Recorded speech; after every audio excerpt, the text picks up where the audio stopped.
интересной, необычной едой. У грибочка шапочка и толстая ножка. Нет у ножки тапочка, нету и сапожка. Литературный дворик прошел под каплями дождя и усиливающимся ветре. Тем не менее, услышав имя Натальи Варлей, горожане повернули к заветному месту. Актриса специально приехала из Москвы, чтобы прочитать свои стихи.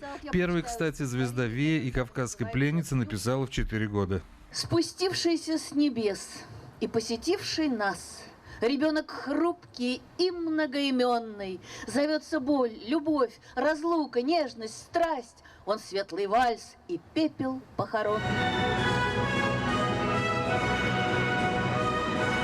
Кстати, фильму «Кавказская пленница», в котором играла Наталья Варлей, скоро исполнится 50 лет, а вот годы актрису не берут.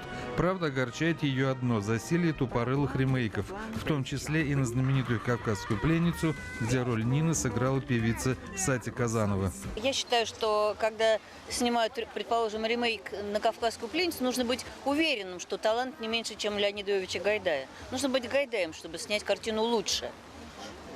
Или хотя бы равнозначную, или хотя бы что-то совсем другое.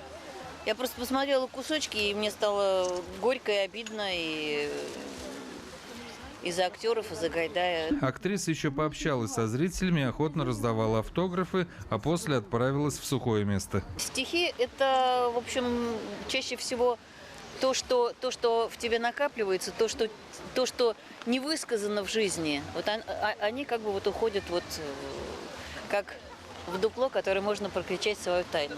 У природы все же нет плохой погоды. Все-таки, возвращаясь к вышесказанному, праздники на то и даются, чтобы их отмечать, а то будет мучительно стыдно за бесцельно прожитые годы. Дмитрий Пивоваров, Альфред Камилевский, телеканал «Эфир».